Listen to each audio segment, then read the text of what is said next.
From the Carlton Center on the ABAC campus, this is Stallion TV.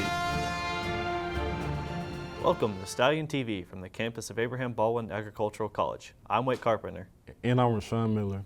ABAC is now a four-year college and will no longer offer majors to students seeking associate degrees. Stallion TV's Elizabeth Horn met with the ABAC president and vice president to talk about what this change means. 42% of ABAC students are now here earning bachelor degrees. With the rise in bachelor degree programs, we have seen the focus on ABAC as a two-year school come to an end, along with the previous system for associate's majors. The reason the change has come about is because we were never authorized to offer majors within an associate's degree. There are no majors in an associate's degree. It's going to change a little bit how students select the field they go into, or where we place the student when they come in.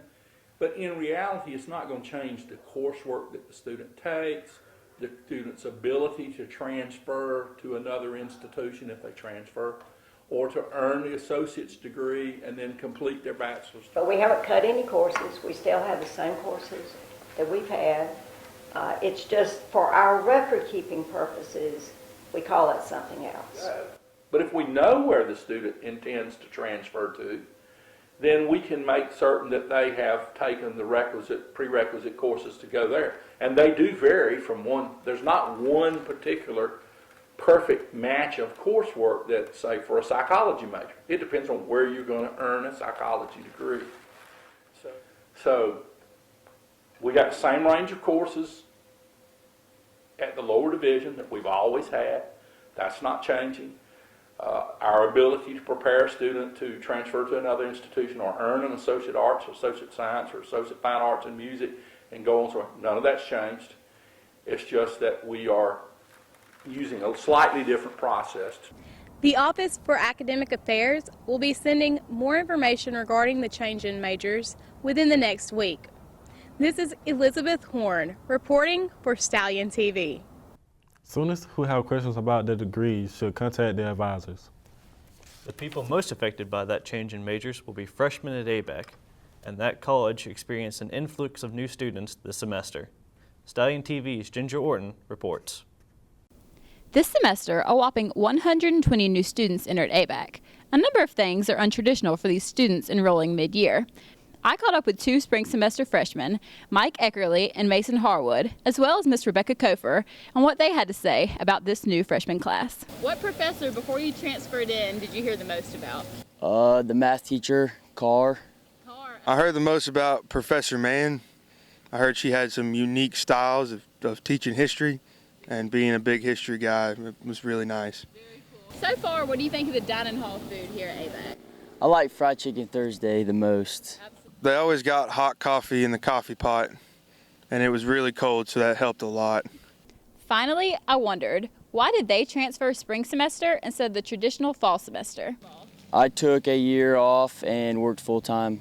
Very nice. I was doing full-time construction before I came here to pay for this first spring semester.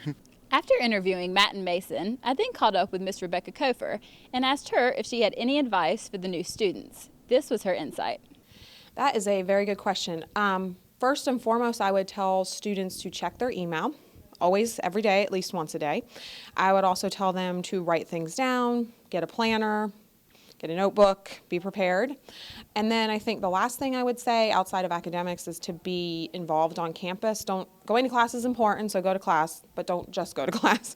Get involved in clubs, activities, things like that.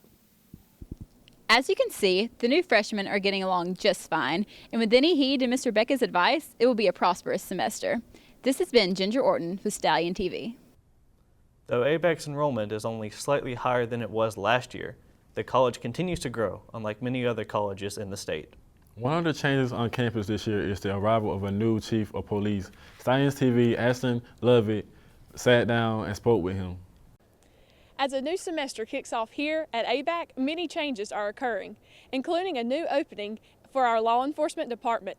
Frank Strickland is the acting police chief here on campus, and we were able to speak with him as he begins his role. Your title is acting police chief, correct? Yes, ma'am. All right. So what exactly does that mean to be an acting police chief? It means I'm serving as the police chief until such time as they do a search or do whatever they do to fill the position. Okay, good deal. Well, do you know when your position will be permanent, or? No, ma'am, I have no idea. I'm assuming that sometime in the next couple of months they'll decide which direction they're going in and how they're going to handle it, and I'm sure they'll fill it sometime in February or March. We've decided that we're going to start unlocking cars again. They used to do it here in the past. We've pretty much got everybody trained at this point. We're actually out there training this afternoon. Normally what you would be told if you were a student and you locked your keys in your car is, well, we'll call the locksmith for you. And I think they're getting students for about $30 or $40 every time they unlock one. So we're going to save you that money and we're going to open them for free. Wow, that's wonderful. Yeah. Well, I want contact with the police not to always be in a negative context, that we ought to be doing something for you and providing services to you. And we do a lot of that. We jump cars off. You know, we see about flat tires. We'll even help you with gasoline if you run out of gas. But the whole issue to me is providing service. We're not here just to enforce the law. We're here to help y'all get an education, help you do it in a safe environment. And while we're talking about that, we're going to bring into play what I call personal escort services after hours of darkness. All you got to do is give us about 10 minutes lead time, call us.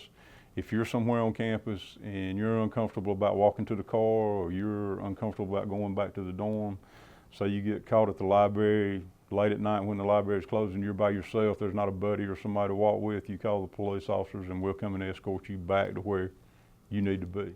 After interviewing acting police chief Frank Strickland, we have learned that new changes are coming here to ABAC to make our campus safer and easier for students to go to class and get their education. Reporting for Stallion TV, this is Ashton Lovett. In the near future, ABAC will have a permanent assignment for Chief Strickland.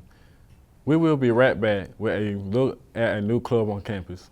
Thanks for joining us at Stallion TV from Abraham Baldwin Agricultural College. Established in 1908 and located on over 400 acres of the South Georgia countryside, Abraham Baldwin Agricultural College offers students a high-quality, personal college experience in a safe, caring environment. A true destination college with small class sizes, dedicated faculty, and an innovative approach to learning, ABAC delivers programs that are both industry-led and student-focused. Learn more today about Abraham Baldwin Agricultural College. College done right. There's a new club on campus and comes to ABAC as a part of a new degree in agricultural communications. Here is Stallion TV Jay Walton with a report on Ag Com Club. Hey folks, I'm Jay Walton with Stallion TV, and on today's broadcast we're going to take a look at the new Ag Communications Club. For anyone that does not know what the Ag Communications Club is about, we are the agricultural communicators of tomorrow, and we are one of the newest clubs here at ABAC, and that is something that we are extremely proud of. Because at ABAC, many people see us as a tradition college. However, it is so scary starting something new at any place you're at. But at ABAC, that's one of the greatest things is people just step out of their comfort zones. And that is something that a lot of the agricultural communicators did, was create this club. And so our little saying that we have in our club is that we advocate for those that work by acres, not by hours, just because we want to be the voice and the advocators for those that bring food to our table and make America go round, that we want to bring light to everything that they do. We do have a few events that we were actually planning tonight at our first ACT club meeting of the semester, is we hope to actually start a fundraiser for each semester, so spring and fall semester. We haven't worked out all of the total details of those events, but our next club meeting will be February the 8th at 6 p.m. and we hope that anyone that is interested in attending this club meeting will come out to learn what ACT is all about and how to get involved on campus and in our club. Anybody can actually join our club. You do not have to be a specific ag major, and that is one of the wonderful things that I love about our club, is that we have 2 biology majors, 2 business majors, and some of them are regular writing and communications majors, and majority of us are agricultural communications majors, But that is just something that we want everyone to know, is just because ag is in our name, that's not all that we are about, because we want to represent all of ABAC, not just one select group. If anybody would like to join our club, there are several ways that you can do it. We just elected officers tonight. You can contact myself, Hillary Reeves, or our club advisor, Becca Turner. She is one of the communication teachers here at ABAC, and she also teaches at the Moultrie campus of ABAC. So you can send her an email or myself an email as well. Keep a close lookout for Ag Communication Club events, and you're with Jay Walton. This is Stallion TV.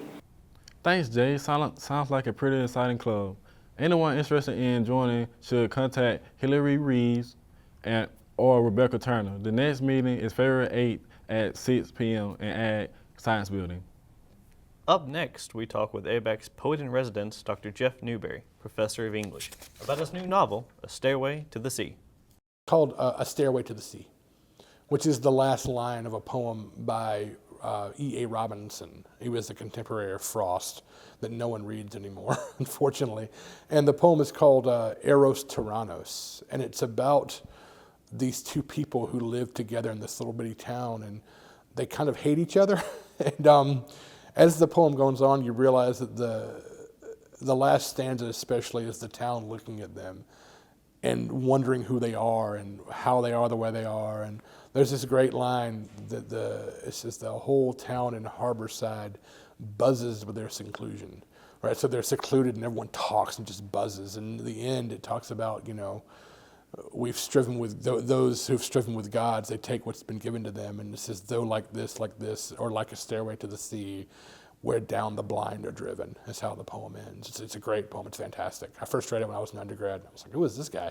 Because no one taught him, and I was a library rat. I was always in the library trying to learn stuff and getting new poems and new poets. And E.A. Robinson was one of those poets that kind of blew my mind early on. About a small town sheriff's deputy who investigates the death of a former high school bully after the guy drowns after a night partying on a houseboat on the Apalachicola River. But the upshot is the guy is an Iraqi war vet who fought, during the initial invasion after 9/11 in 2002 when we sent troops over. And so he comes back and he's home for a while. He comes back after 2 years. He goes to basic. He serves about a year and a half, comes back home. Everyone assumes he's on leave, but then he never goes back. And so the mystery of the book lies in, A, was it really an accidental drowning? And B, why did he come home so early? It said about 2003 is when it said, yeah. A lot of writers who I really admire. The first writer that comes to mind is a Southern writer named Larry Brown from Mississippi, who unfortunately passed away several years ago. Harry Crews, another Southern writer who I have a lot of respect for. The writer in residence at Ole Miss is a guy named Tom Franklin, who is a real inspiration. I had the fortune to meet him last year, and he's a Southern novelist from my neck of the woods. He's from the coast down close to, he's from Mobile, that area. I'm from Florida, but we both connect because of our connection with the Gulf Coast. But yeah, those three guys. A Southern writer from, I believe, South Carolina named Holly Goddard Jones, who is a writer I really like. She's a wonderful mystery writer. Those writers come immediately to mind, but there are others, I'm sure. But those are the ones that popped to mind immediately. Yeah, a dude named Vince Everett, and Vince's middle name is Justin. And Vince is what is he, 42 now? He's a 20-year deputy. He's been doing it for 20 years. He's a veteran deputy with the Gulf County Sheriff's Department. I think he actually works for the city now. But anyway, he's a police officer, has been a police officer for 20 years. And Vince is a guy who I grew up with, and I've always had a lot of respect for him and his ability to go out and put himself in harm's way to serve people. And so in some ways Justin is based on him, but in other ways Justin's a very different person. Justin is not as brave as Vince. Justin is not as good a person as Vince is. Justin is not as honest as Vince. Justin is a coward compared to Vince in a lot of ways. So that, and then the area, I like to think of the landscape as a kind of character in the book, and the area certainly is an amalgam of places I love on the coast, the towns I love, the landscape I love, all together in one location. I like to think of the location as a character. And it's, a kind of it's a cobbled together little town in my memory from all these different places that I knew growing up. I mean, I grew up in a place called Port St. Joe, Florida, which is right there on the Gulf Coast. And in St. Vincent, there's an element of Port St. Joe, there's an element of Carabel, there's an element of East Point, there's an element of Apalachicola. All the places I love show up in this little town. Hope, as I was saying, stay there, that the novel shows a great deal of affection for these places, because I do care deeply about them, and I'm a person who's well aware that because of catastrophic climate change, that place may not be there in a couple of generations. And so for me, writing about the place is an attempt to capture a way of life that may be disappearing. Absolutely. Yeah, without a doubt. I mean, I think that everything, all the writing I've ever done emerges from two places. One is my personal experience, the places that I know, because that's how I process the world. And secondly, from my imagination. And I think the imagination holds sway, because I think we know the world vis-a-vis our imaginations. You know, you shape the world as you see it. And I don't know that if that makes a lot of sense. Let me restate that. I just think that when we look at the world, how we experience the world, how we think of the world, is filtered through our own perceptions. And for me, those two things come together in any work of art I work on, perception and reality. Well, I got into poetry through writing prose. I got into my very first creative writing program at the University of West Florida in 1996, or no, it was 98. 1998, I got into that program at West Florida on a novel manuscript. And I wanted to be a novelist. And then in the middle of my coursework there, I took a couple of poetry workshops, and I got really interested in poetry, and I began to read lots of contemporary poetry. And then I graduated, and I didn't do anything for a couple of years. And I moved here to teach, and I began to read and write poetry. But the whole time I'd been writing short stories sort of under the radar and reading lots of novels. I read a lot of prose. I read a lot of fiction. And I happened to be on vacation with my wife a few years ago, about 4 or 5 years ago in St. Augustine. We rented a house on the beach with our son and some friends of ours. And one afternoon, everybody was sort of taking it easy, and I went to the sunroom with a laptop, and I knocked out, about 12 to 15 pages of that first chapter. And I kept it under, my radar, and I worked on it off and on for a few years until I got the draft together, about a year ago. Yeah, absolutely. I was in these 8,000 level seminars at UGA. And generally your 8,000 level seminars, those are your major classes. And this was a workshop, a creative writing workshop run by Judith Ortiz-Cofer, who's a pretty well-known writer. And I had been raked over the coals a few times for my poetry. And I had convinced myself that, okay, this is not for me. I'm apparently not a writer. I thought I was. And particularly a couple of weeks in a row, man, the poems, they just did not like them. The class didn't. And you've been in 1101 where you pass your work out and people talk about it. Well, this is 15 people, graduate students around a table, and they all have copies of your work, and you can't say a word. And they just did not like what I was doing. And I had convinced myself that I wasn't a writer. I had, little talent, and I was wasting my time. So I went up to Park Hall, the English department at UGA, and I was going to drop out. And my friend, the novelist Shane Griffiths, who now lives in Utah and runs the creative writing program at Weber State University, was there. And she said, "What are you doing?" I said, "Well, I'm going to switch over to the critical side. I'm going to do a dissertation on narrative poetry or something." She said, "What?" And so we sat down and had this long talk, and she said, I nearly dropped out too. And she was one of the people I really looked up to, and I thought, wow, she's really talented. And I thought, she told me, we all feel this way at some time or another. We all feel like we don't belong. And that was something I should have known, but hearing her say that really helped me to wrap my head around what I was feeling, which was natural doubt about what you do. And I really believe, though, if it hadn't been for her, I'd have quit the program. And she's a person who she blurbed the book for me. She gave me a quote. And she also read several drafts of the novel. Her novel, Borrowed Horses, came out 2 or 3 years ago, and it's a really good novel. It's another first-person book. And Shane, like me, is inspired by the environment. She grew up up the chimney in Idaho, northern Idaho, and her book takes place in that area, and you can't read Shane Griffith's works without reading about Idaho. Same way with me. I mean, the books I've written before this, the poetry, I've been grounded in North Florida, and that's who I am. That's how I write. I've got An edited collection I did with a fellow Gulf Coast native, a guy named Brent House, who teaches in Pittsburgh. It's a book of, it's an anthology of poems called The Gulf Stream, an anthology of Gulf Coast poems. We put that together a couple of years ago, and my very first publication in terms of books was a small chapbook from a little press in Kentucky called Finishing Line Press called A Visible Sign, which is a collection of kind of devotional poetry. And then my first, or my only major collection is Brackish, which is a collection of poetry put out by a small press called Kelsey Books in Torrance, California.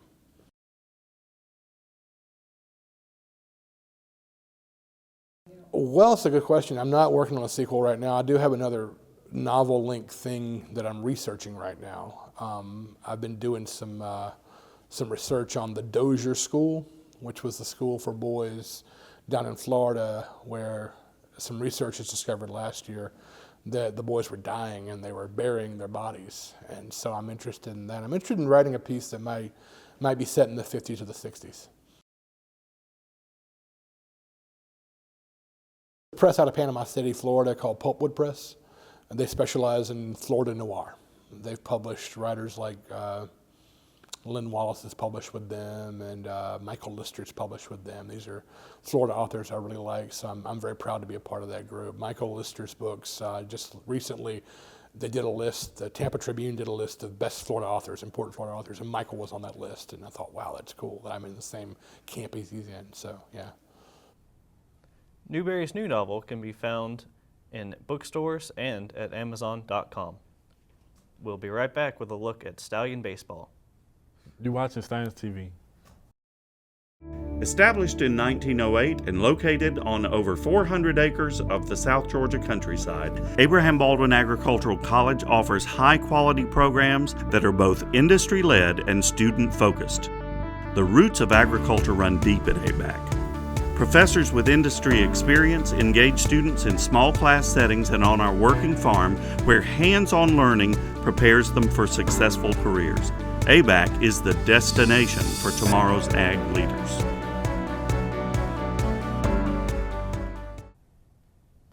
Welcome back to Stallion TV at Abraham Baldwin Agricultural College.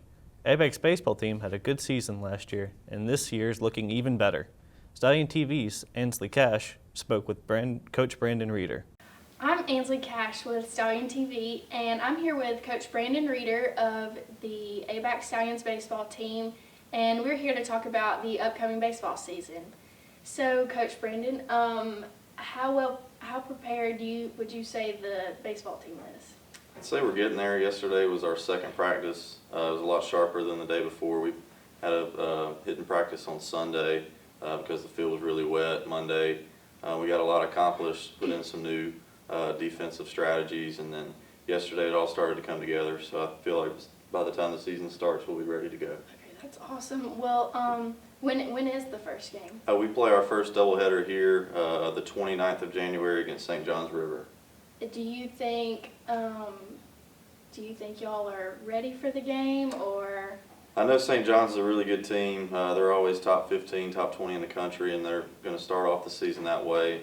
So we have a lot to prove. We can prove that we can compete with anybody in the country if we go out and play really well against them. Now, do y'all practice year-round for the season, or is it? We do. The only breaks they get are during Christmas break, and then towards the beginning of the semester they have time to get acclimated to classes, and then in the summer I suggest that they take some time off, especially the guys that throw a lot, because there's a prevalence of arm injuries that are starting to come about for pitchers that throw year-round, so we give them a break.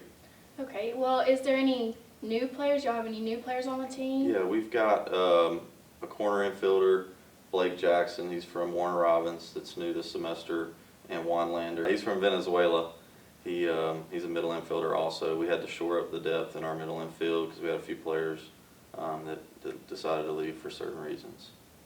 Okay. Well, how would you say that the team plays as a whole, or would you say that they play for themselves? Well, we've got a lot of guys that have played together for a couple years now, so they're starting to buy into what we preach, is that we want them to play together and not be about themselves. You know, baseball is a game where there's a lot of stats involved, and you might want to play in order to boost your own stats, but really the only stat we care about is wins and losses, and at the end of the day, that's what we're going to hopefully play for. Well, that's awesome. Well, good luck to the ABAC Stallions baseball team this season. And this is Ansley Cash, Stallion TV. Thanks, Ansley. And as we move on to the calendar, we see that the first home game for the Stallions is scheduled for Friday, January 29th. They play Johns River at 2 p.m. And there are more events at ABAC. On Tuesday, January 19th, the Virtuoso Chamber Music Series will feature Jasmine Arakawa on the piano. The performance is at 7 p.m. at Harvard Auditorium. On Wednesday, January 20th, there will be a mandatory agreed interest meeting at 6 p.m. in Bowen Hall, room 100. On Sunday, January 24th, another mandatory agreed interest meeting at 6 p.m. in Bowen Hall, room 100, will be held. The following week, January 25th through the 29th, is Rush Week. With Valentine's Day coming up, my co-anchor Rashawn Miller took a look at how good relationships are built at ABAC. Hi, my name is Rashawn Miller, and I'm reporting for Stallion TV about relationship goals. I would say having trust in one another and just basically knowing everything about each other and all the flaws and all that, and just building from that. That's my goals, I guess you could say. Okay, yes, I can agree with him about the trust. I think that's the number one thing in a relationship, that you have to have trust towards one another. I guess just be together, hang out together that day for Valentine's Day. Probably do whatever she said and buy her the chocolate she liked, I guess. I don't know. Things to keep a relationship going. I guess this may sound corny, but I guess trust. Because if you don't have trust, then people are going to be like, then people are just going to, how would you say that? People are just going to not trust each other. And then people get really suspicious, and it just makes the relationship more negative and more negative to the point where people just can't stand each other anymore. And it's just like, I can't do this. And they just break up. Relationship-wise, one of my pet peeves is people just being all up in your space. Like, people just like, where are you constantly? Or why didn't you call me back? Or all that type of stuff. Like a date type thing. Something cheesy. No, not Netflix and chill, but like something like going to the movies or something. The opposite of Netflix and chill. Try to do something special for you, like on your days that you have to work, like writing notes or have you dinner ready or stuff like that. So after all the research, what do you think is the secret to a good relationship, Rashawn? Well, for all the research I've done, I think a key to a good relationship is honesty and trust, and don't rush anything. Just keep everything casual and fun. Finally, we have an interview on a special art show coming up on the works of Lamar Dodd, a well-known Georgian artist. Stallion TV Drayton Holmes reports. Today we talked to Ms. Donna Hatcher about a museum exhibit that will be coming soon to Tifton. Now the exhibit is in honor of Lamar Dodd, and it will feature art from all of his contemporary abstract and realistic visions. Heart to Heart is an exhibit that the Georgia Museum of Agriculture is putting on, and it's a fabulous opportunity for our students in that they created art about healthcare situations. It was not limited just to the heart, and that really brought a lot of emotion to the classroom in the creating of the works. And then it's also bringing our nursing program together with their component, the hospital together. Tiff Regional Medical Center has a part of it. And what we are primarily so excited about is the work from Lamar Dodd's Heart Series. It's rarely been seen. It's a opportunity that it's really amazing that it came to Tifton, and that came out of the work of a connection between Polly Huff, April Griffith as well. So we'll have the masterworks of Lamar Dodd, we'll have the contemporary works of Ms. Griffith, and then we'll have our students that are exhibited in one space. So not only will students be able to see the extraordinary art Lamar Dodd created throughout his whole life, they will also be able to be a part of it. This is Drayton Holmes for the Stallion TV. The show will take place at the Georgia Museum of Agriculture on February 13th through April 4th. That's all for now. I'm Wet Carpenter. And I'm Rashawn Miller. Thank you for watching Stallion TV at Abraham Baldwin Agricultural College, and we will see you in 2 weeks.